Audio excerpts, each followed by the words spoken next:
വരേണ്യവർഗത്തിന്റെ രാക്ഷസീയമായ കൈകളിൽ നിന്നും മോചനം നേടുവാൻ വേണ്ടി ഒരു വിഭാഗം ആളുകൾ ക്രിസ്തുമതം സ്വീകരിച്ചു. അവരാണ് കേരളത്തിലെ ദളിത് ക്രൈസ്തവർ. 25 ലക്ഷത്തിനും 30 ലക്ഷത്തിനും ഇടയിൽ ജനസംഖ്യ കേരളത്തിൽ അനുമാനിക്കുന്ന പ്രധാനപ്പെട്ട ഒരു സമുദായമാണ് ദളിത് ക്രൈസ്തവർ. ആ വിഭാഗത്തിന് സ്വാതന്ത്ര്യത്തിന്റെ 78 വർഷങ്ങൾ കഴിയുമ്പോൾ സംവരണാവകാശങ്ങൾ യാതൊന്നും തന്നെ ലഭിക്കുന്നില്ല എന്നുള്ള വസ്തുതകൾ നിരത്തി വെച്ചുകൊണ്ടാണ് CSGS കേരളത്തിൽ ഇത്തരം വിഷയങ്ങളെ അഡ്രസ് ചെയ്തുകൊണ്ടുള്ള കോൺക്ലേവും സമ്മേളനങ്ങളും റാലികളും നടത്തി വരുന്നത്. അതിന്റെ ഭാഗമായിട്ടാണ് ഇവിടെയും ഈ സമ്മേളനം നടക്കുന്നത്. ദളിത് ക്രൈസ്തവരെ ആളുകൾക്ക് പ്രത്യേക സംവരണ പാക്കേജ് കൊടുക്കണം എന്ന് തന്നെയാണ് CSGS ആവശ്യപ്പെടുന്നത്. കാരണം ചില നിയമപരമായ ചില പ്രശ്നങ്ങൾ ഉള്ളതുകൊണ്ടാണ് ഞങ്ങൾ ഒരു ആവശ്യം അങ്ങനെ ഉന്നയിക്കുന്നത്. 1950 ഒരു പ്രസിഡൻഷ്യൽ ഓർഡറിൽ പട്ടിക വിഭാഗത്തിൽപ്പെട്ട ആളുകൾ മതപരിവർത്തനം ചെയ്ത് ക്രിസ്തുമതം സ്വീകരിച്ചതുകൊണ്ട് അവർക്ക് സംവരണത്തിന് അർഹതയില്ല എന്ന്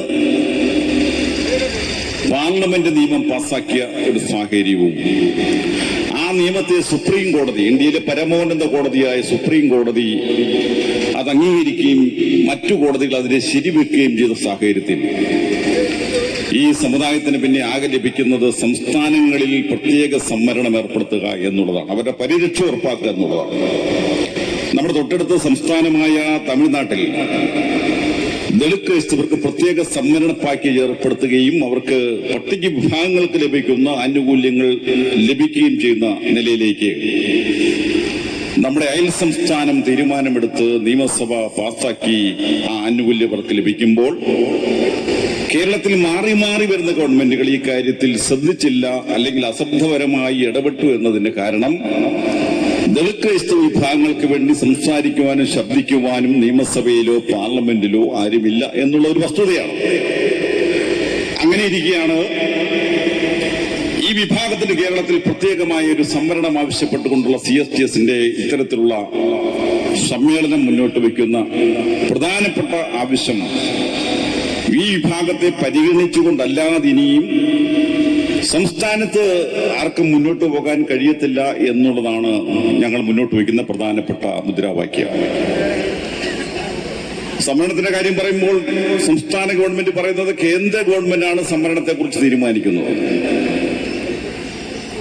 അപ്പൊ കേന്ദ്ര ഗവൺമെന്റ് തലയിലേക്ക് വെക്കുകയാണ്.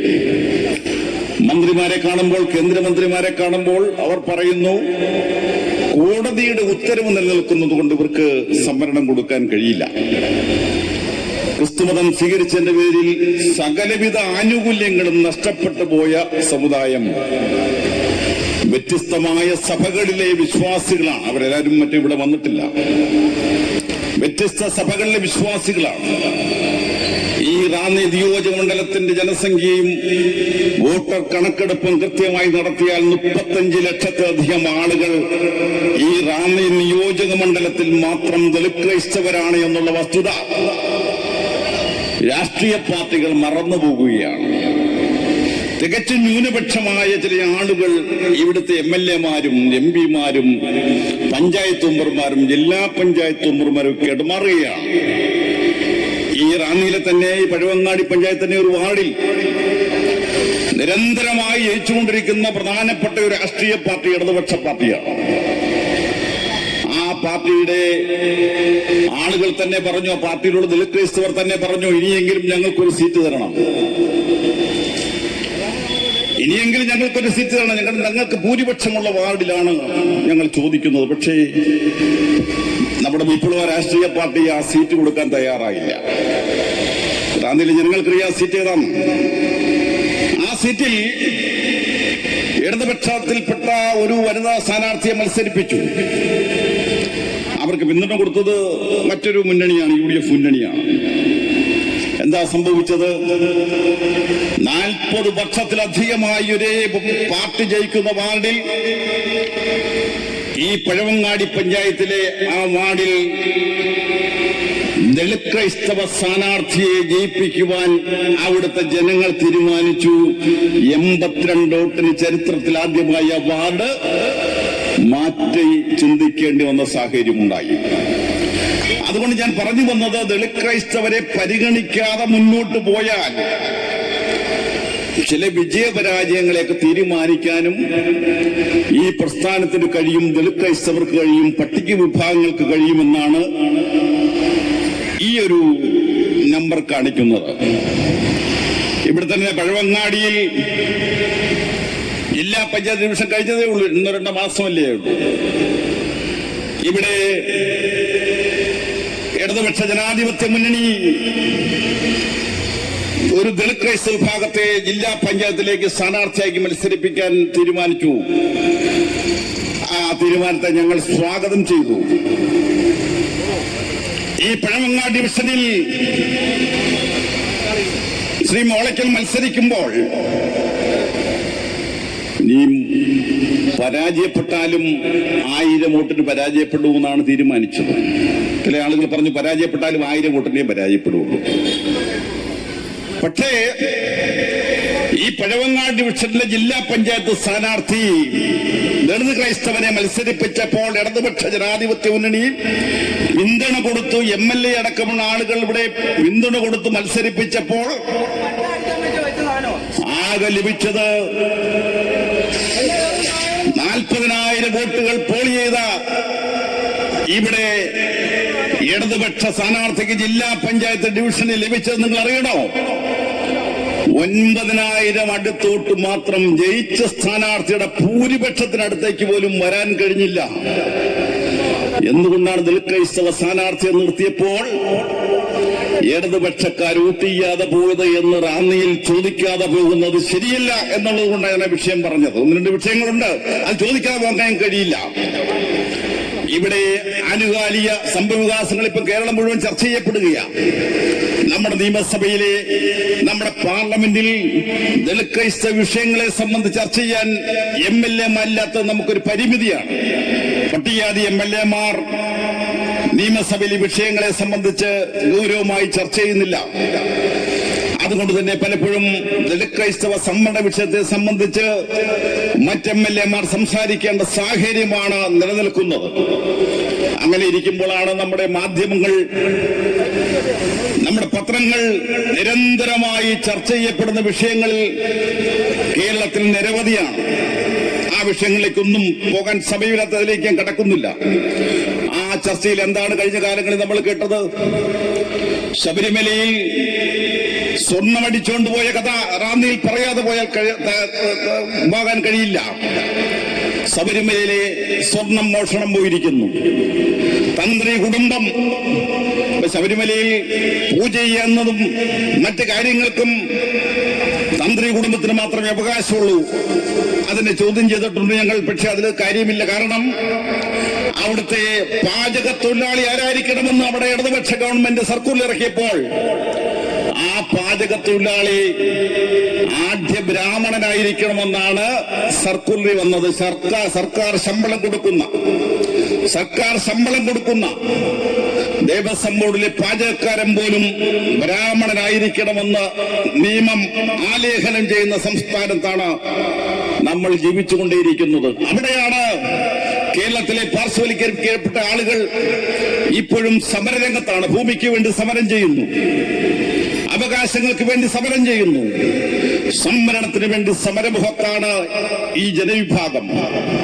അവരുടെ പ്രശ്നങ്ങളെ കേൾക്കുവാനോ പഠിക്കുവാനോ നമ്മുടെ സംസ്ഥാന ഗവൺമെന്റ് 9.5 വർഷമായി അവർ ശ്രമിക്കുന്നുണ്ടോ എന്നുള്ള കാര്യത്തിൽ സംശയമുണ്ട്. ഈ സമ്മേളനത്തിൽ ഞാൻ നിൽക്കുമ്പോ 9.5 വർഷത്തെ ഭരണം കൊണ്ട് ഇവിടുത്തെ സാധാരണക്കാരായ ജനങ്ങൾക്ക് എന്തെങ്കിലും ഗുണഫലമുണ്ടായോ എന്നുള്ളത് ആലോചിക്കേണ്ടതായിട്ടിരിക്കുന്നു. 9.5 വർഷം കഴിഞ്ഞ് തെരഞ്ഞെടുപ്പ് പ്രഖ്യാപിക്കുമ്പോ നമ്മുടെ വീടുകളിലേക്ക് വന്ന് നിങ്ങളുടെ ആവശ്യങ്ങളെ കുറിച്ച് അന്വേഷണം നടത്തിക്കൊണ്ടിരിക്കുകയാണ്. നിങ്ങൾക്ക് എന്താണ് വേണ്ടത്, നിങ്ങളുടെ ആവശ്യങ്ങൾ എന്താണെന്ന് പറയുന്ന തരത്തിലേക്ക് അന്വേഷണം നടത്തിയ റിപ്പോർട്ടുമായി ആളുകൾ പോകുമ്പോ എന്തായിരുന്നു 9.5 വർഷങ്ങൾക്ക് മുമ്പ് ഞങ്ങൾ ചോദിച്ച ചോദ്യങ്ങൾ? ദലിത്-ക്രൈസ്തവർക്ക് പ്രത്യേക സംവരണം കൊടുക്കണം, പട്ടിക വിഭാഗങ്ങൾക്കിടെ ക്രിമിനൽ ഏർപ്പെടുത്താനുള്ള നടപടി പിൻവലിക്കണം, ജാതി സെൻസസ് നടപ്പിലാക്കണം, ഭൂരഹിതരായ മുഴുവൻ ആളുകൾക്കും ഭൂമി കൊടുക്കണം. നിരന്തരമായ ആവശ്യങ്ങൾ ഉന്നയിച്ചുകൊണ്ട് ദളിതരും പട്ടിക വിഭാഗങ്ങളും സെക്രട്ടേറിയറ്റിലും കളക്ടറേറ്റിലും സമരമുഖത്താണ്. അങ്ങനെ സംവരണത്തിന് വേണ്ടി സമരം ചെയ്ത് മടുത്ത ആളുകൾ കേൾക്കുന്ന വാർത്ത നമ്മളെല്ലാം അത്ഭുതപ്പെടുത്തുകയാണ്. എന്താണ് കേൾക്കുന്നത്? ദളിത് ക്രൈസ്തവ വിഭാഗങ്ങൾക്ക് സംവരണം കൊടുക്കാത്ത ഗവൺമെന്റാണ്. രാജ്യത്താദ്യമായി നരേന്ദ്രമോദി ഗവൺമെന്റ് പ്രഖ്യാപിച്ച, മറ്റ് സംസ്ഥാനങ്ങളിൽ നടപ്പാക്കാൻ പോലും മടിക്കുന്ന നമ്മുടെ സംസ്ഥാനമായ തമിഴ്നാട്ടിൽ നടപ്പാക്കാൻ മടിച്ച സാമ്പത്തിക സംവരണം എന്ന സവർണ സംവരണം, മുന്നോക്കക്കാലിലെ പിന്നോക്കെന്ന് പറഞ്ഞുകൊണ്ട് ഭരണഘടനാ വിരുദ്ധമായ സംവരണം പാസാക്കിയ സംസ്ഥാനത്താണ് നമ്മൾ ജീവിക്കുന്നത്.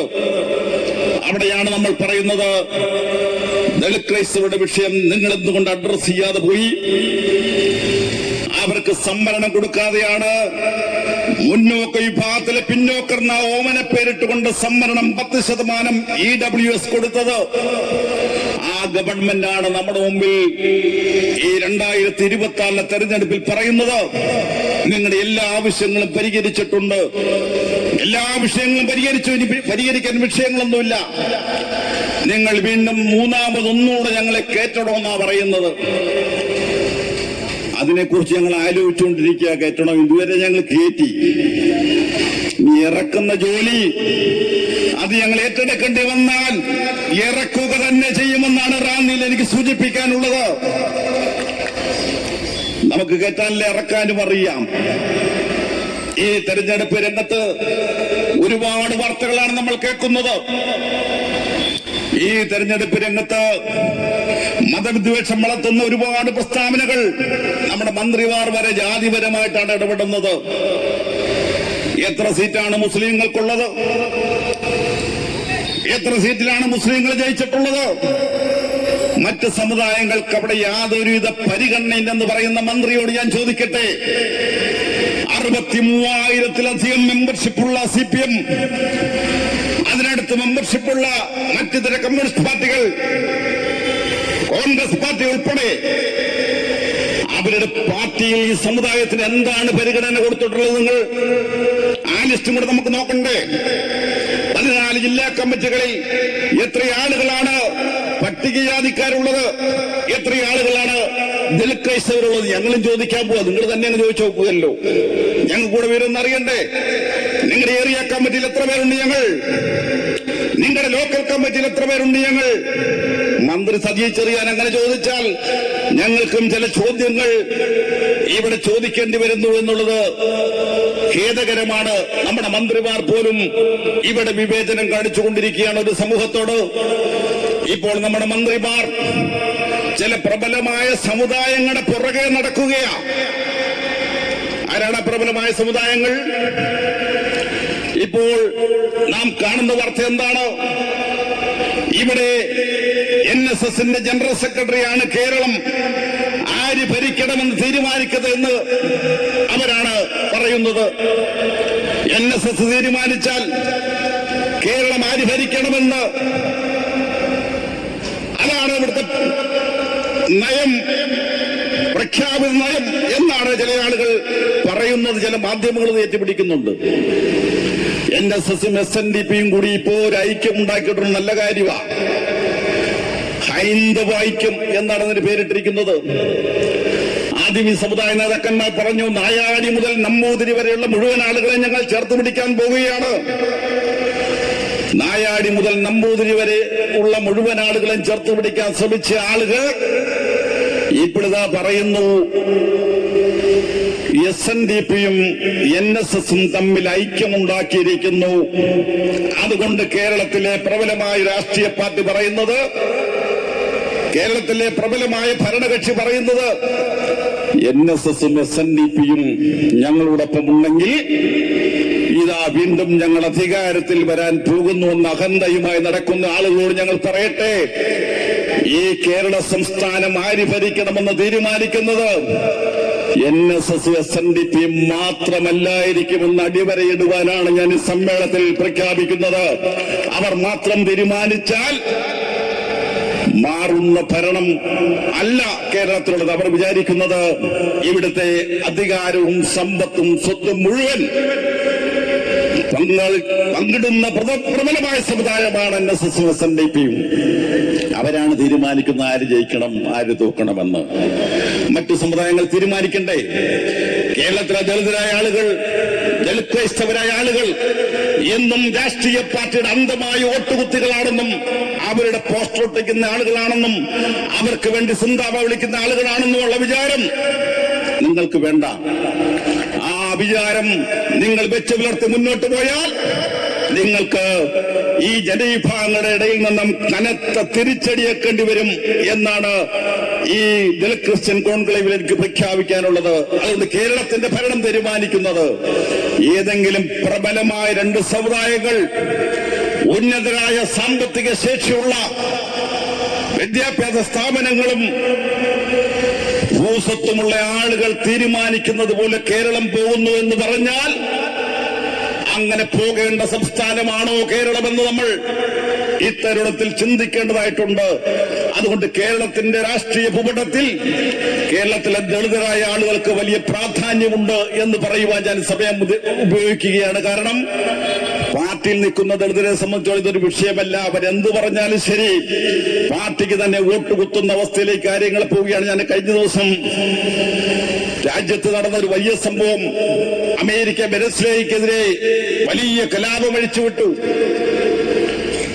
അമേരിക്ക വെനസ്വേലയ്ക്കെതിരെ വലിയ ആക്രമണം അഴിച്ചുവിട്ടതിനെതിരെ പ്രതിഷേധം നടത്തുമ്പോ ആ പ്രതിഷേധ റാലിയുടെ മുമ്പിൽ വെക്കുന്നത് ദളിത് ക്രൈസ്തവരും പട്ടികജാതിക്കാരുമാണ്.